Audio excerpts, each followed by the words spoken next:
السلام علیکم ورحمۃ اللہ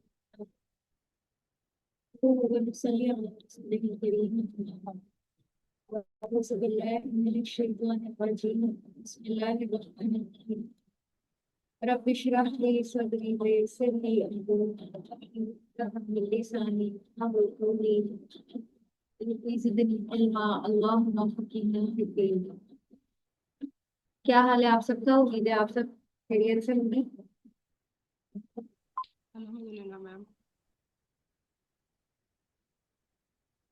آپ اپنی بکس اوپن کر لیجیے جو آپ کا مذاکرہ ہے، یا اگر آپ کے پاس گلوبل گرامر کی کتاب ہے تو اس میں یہ ہمارے مذاکرے کا جو لیکچر نمبر 21 ہے وہ حدیث نمبر 72 ہے یہاں پر. اور ایکچوئل کتاب جو ہے نا وہ وہی ہے ابن حجر عسقلانی کی، وہ کتاب ہے بلوغ المرام، اس میں اس حدیث کا نمبر 72 ہے. اور اس کتاب کی خاصیت یہ ہے کہ اس میں ہر حدیث کی تخریج بھی دی گئی ہے. تخریج کسے کہتے ہیں؟ جی تخریج کسے کہتے ہیں؟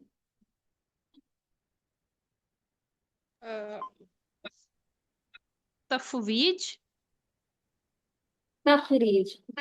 خا اچھا تا خا. تخریج. جی جی جی میم، تخریج کے یہ حدیث صحیح ہے یا ضعیف ہے اس طرح؟ یہ تو حکم الحدیث ہو گیا نا، حدیث صحیح ہے یا ضعیف ہے. تخریج کہتے ہیں کہ یہ حدیث اور کن کن کتابوں میں پائی جاتی ہے. اب دیکھیے یہ 72 ہے نا، تو اس میں حاشیے کے نیچے آپ دیکھیے یہ 72 نمبر لکھا ہوا ہے، اور یہاں پہ یہ اس کی تخریج دی گئی ہے. ایک تو ساتھ اس کا اسٹیٹس کی حسن درجے کی حدیث ہے. اخرجہ مالک کہ امام مالک نے اپنی کتاب میں اس کا ذکر کیا ہے. پھر اس کے بعد دارقطنی میں بھی یہ حدیث موجود ہے.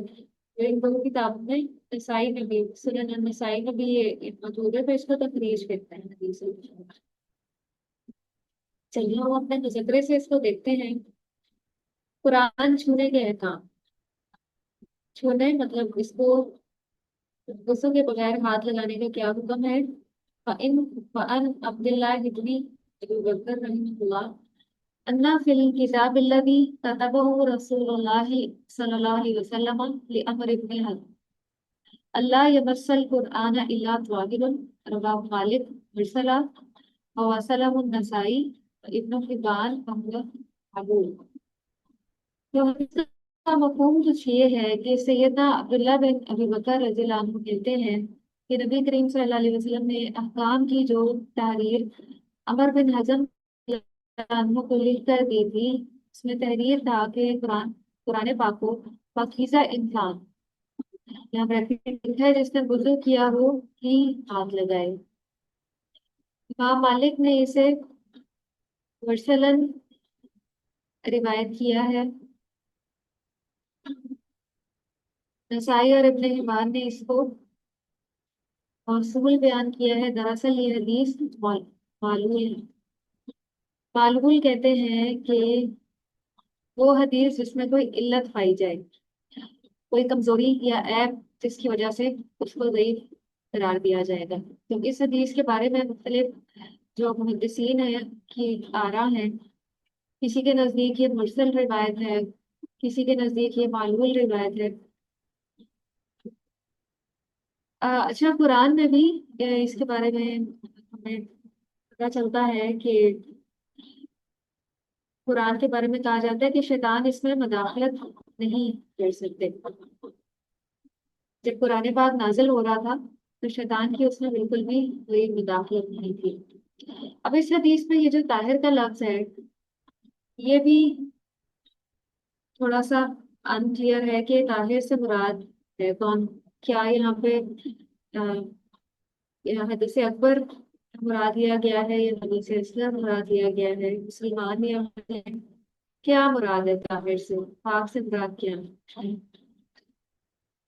تو طاہر یہ لفظ جو ہے وہ ابہام والا آیا ہے، یعنی یہاں واضح نہیں کیا گیا کہ آیا کیا مراد ہے، حدیث اکبر مراد ہے یا حدیث اصغر مراد ہے. اور عمر بن حزم کو خط لکھوا کر دیا کہ طاہر کے سوا کوئی اس کو ہاتھ نہ لگائے. نبی کریم صلی اللہ علیہ وسلم نے انہیں یہ خط دیا تھا کسی ایک خاص علاقے کے لیے کہ وہاں جائیں اور